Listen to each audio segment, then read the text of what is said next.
before we started the show, it would be almost inconceivable if this were not the case, that this high-end new Russian equipment now delivered to Iran could only be operated by Russian technicians. Well, I wouldn't say only. I'm sure they have Iranians that are trained to some extent, but I don't think they would leave it to chance. They understand the stakes are very high. And no air and missile defense system of any kind is perfect. So they know that missiles and aircraft will ultimately penetrate it.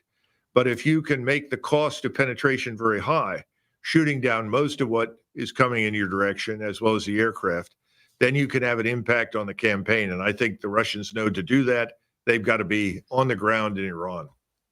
Colonel, I'd like to play for you a brief clip from the Turkish Foreign Minister from 4 days ago and ask you what you think of it. Chris, cut number 4. It is no longer acceptable for America to try to sweep aside and mitigate every evil Israel does.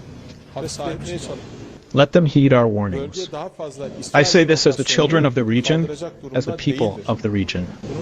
The emotional atmosphere the region is going through, the psychological state of the people, the images of massacres they see on the screen every day, the fact that no help is being extended to the helpless Palestinians. And in the face of this, Muslim countries are constantly being lectured on other unnecessary issues, has long since exceeded the limits of tolerance in terms of democracy and human rights. The standing of this gentleman, the foreign minister, and what is the significance, in your view, of what he just said? First, this foreign minister is rumored to be Erdogan's likely successor. He is far more aggressive in his views on the use of Turkish military power than Mr. Erdogan is. Mr. Erdogan has tried to stay out of this war. However much he has signaled his distaste or contempt for Israel and what it's doing, he's tried to keep the Turks out of the war. He's very sensitive to the economy for good reasons. Turkish economy is fragile. They've had a lot of problems with their currency. They're very dependent on the largesse from Qatar and other Muslim states. However, Mr. Erdogan has had some difficult sessions with his National Defense Council. And he knows that if the Israelis move into Lebanon, that will destabilize Lebanon. Now, it's also important that your viewers know something else about us and Israel. We have been preparing forces in Syria to attack Turkey. Now, what am I talking about? I'm talking about Kurds primarily. The MEK and other organizations, PPK, they have been encouraged to arm up and conduct direct assaults over the Turkish border into Turkey. The Turks know this, and they're very upset about it. And we've done this periodically in the past. This time, it's gotten very serious. So as a result, you've seen Arab tribesmen, very well armed, assault our bases in Syria. I don't know what the current status is. I'm not hearing very much through the mainstream media about it, but I suspect that they've had some success. I'd be surprised if we have not had casualties. My understanding is that they're currently in control of the oil facilities. At the same time, the Russians have built a new base in northern Syria, and they're not interested in seeing us remain in that country in a position from which we could direct action against them. So you have a larger war already developing, and the Israelis are part of it, we're part of it, and the Turks are on the brink of admitting to this and going public with it. But if they go public with it in a rather major way, the demand of the Turkish population will be to attack. And that's something Erdogan still does not want. Here's the follow-up from the Turkish foreign minister, which is even more bellicose than the clip we ran. Cut number 5. The country has lost all its moral superiority in this geography because of the Israeli issue. Therefore, in this new light, in this period when the international system has lost all its norms and rules, diplomatic cooperation and constructive cooperation between Egypt, Turkey, and other countries have become even more important in establishing regional peace.